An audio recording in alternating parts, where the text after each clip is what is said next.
وما من دابۃ فی الارض، اور زمین پہ چلنے پھرنے والی کوئی بھی مخلوق ایسی نہیں ہے، الا علی اللہ رزقها، مگر یہ کہ اس کا رزق اللہ کے ذمہ کرم کے اوپر ہے۔ ہمیں تو چند ایک مخلوقات نظر آ رہی ہیں نا جن کا رزق آپ دیکھ رہے ہیں۔ ابھی اگر آپ کو ویل مچھلی کا رزق بتایا جائے جو پیسیفک میں اور اٹلانٹک میں آج بھی ہزاروں کی تعداد کے اندر ہے، ایک چھوٹی ویل مچھلی بھی ایک وقت کا 500 کلو گوشت کھا جاتی ہے، 500 کلو۔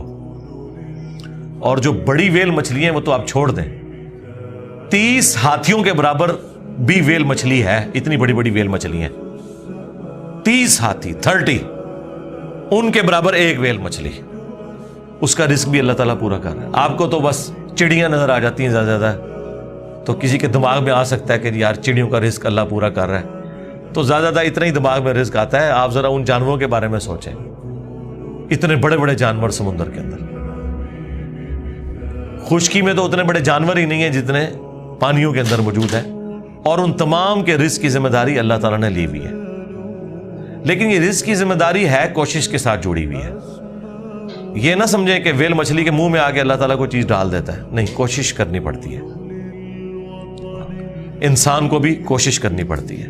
اللہ نے دنیا کو اسباب کے ساتھ جوڑا ہوا ہے، کوشش کرو گے رزق ملے گا۔ پوٹینشلی رزق اللہ تعالیٰ نے قیامت تک کے لیے اس پلانٹ ارتھ پہ رکھ دی ہے۔ دیکھیں آج سے آلموسٹ 200 سال پہلے تک تو کسی کو پتہ ہی نہیں تھا کہ زمین میں انرجی کا اتنا بڑا خزانہ موجود ہے تیل کی شکل میں۔ 1853 میں وہ پہلا کنواں پنسلوینیا میں امریکن سٹیٹ کے اندر دریافت ہوا تھا، کرنل ایڈون نے کیا تھا، اتنی ماشاءاللہ مٹھی داڑھی تھی، ہے کرسچن تھے ویسے وہ۔ اور عرب ملکوں میں وہ تو 20ویں صدی کے اندر تیل نکلا ہے، 1960 کے قریب جا کے یہ تیل نکلا ہے عرب ملکوں میں۔ اب میرا سوال یہ ہے کہ 1300 سال تک سارے بزرگان دین حج عمرے کے لیے جاتے رہے، جو نیچے نگاہ مارتے تھے تو ساتوں زمینیں کراس اور اوپر عرش پہ نگاہ پہنچتی تھی، کسی بزرگ کو تیل نہیں نظر آیا عرب کی سرزمین میں۔ ایسے بزرگوں سے جان چھڑا سکتے تھے، جو اتنے تے گئے نہیں ہون گے، تے مکے مدینے تے گئے سن نا، وہ تو لنگے نے نا، کسی کو تیل نظر آیا؟ دنیا کو اللہ نے بقدر ایفرٹ رکھا ہے۔ اور یہ بھی اب مزید کوئی 50-60 سال کا تیل رہ گیا، پھر آنے والی دنیا ذکر کرے گی کہ انسانیت نے 250-300 سال ایسے دیکھے ہیں کہ اللہ نے ان کو ایک ایسا خزانہ دیا تھا کہ جس کو یوز کر کے ٹرینیں چلتی تھیں، ہوائی جہاز اڑتے تھے، اور وہ زمین سے تیل نکلا تھا۔ بعد کے لوگوں کے لیے تو ابھی پرابلم ہے ظاہر ہے، اسی لیے تو اب بیٹریوں کی طرف، سولر کی طرف شفٹ ہو رہے ہیں، لیکن بہرحال سولر ہو یا بیٹریاں ہوں، وہ تیل کا تو مقابلہ نہیں کر سکتی۔ آپ کو 1 لیٹر پیٹرول جو انرجی دیتا ہے، وہ انرجی بنانے کے لیے تو آپ کو کتنا بڑا ایریا چاہیے سولر پینلز کا، تب وہ انرجی ملے گی۔ تو اس کے لیے تو پھر آپ جہاز جو سولر والے انہوں نے بنائے بھی ہیں نا، وہ اتنے بڑے بڑے جہاز ہیں اور مسافر اس میں تھوڑے سے ہی بیٹھتے ہیں۔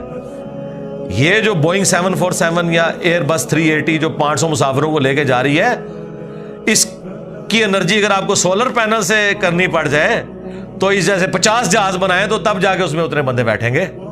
یہ تو ایک بہت بڑی تکلیف دہ چیز ہے۔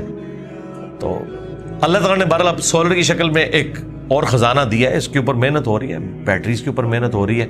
تو اللہ نے پوٹینشلی رزق انسانیت کا، اور رزق میں صرف کھانا پینا نہیں ہے، تمام ضرورت کی چیزیں۔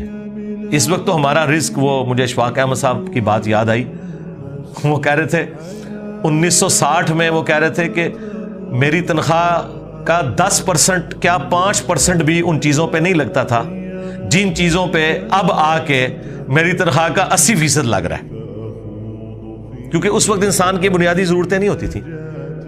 بلکہ آپ لوگوں نے اپنی زندگی میں دیکھ لیا ہے کہ پچھلے 10-12 سال کے اندر آپ کی زندگی میں 2 چیزیں، ایک سمارٹ فون اور دوسرا انٹرنیٹ، یہ ایسا داخل ہوا ہے کہ آپ گرمی میں پنکھا بند کر کے بیٹھ جاتے ہیں، انٹرنیٹ نہ بند ہو جائے کہیں، اگر UPS بند ہو گیا، کیونکہ وہ تو آپ کی سانس چلا رہا ہے نا۔ پہلے یہ سانس بند ہوتی تھی پنکھا بند ہونے سے، اب پنکھا بند ہونے سے نہیں ہوتی۔ آپ نیٹ کا کنیکشن دیں، 2 گھنٹے بیٹھ کے لوگ نیٹ کے اوپر اور واٹس ایپ پہ ایک دوسرے کے ساتھ میسجنگ کرتے رہیں گے، پسینے چھوٹ رہے ہیں، ان کو کوئی پرواہ نہیں۔ پنکھا بند ہے، کوئی پرواہ، نیٹ بند کر دے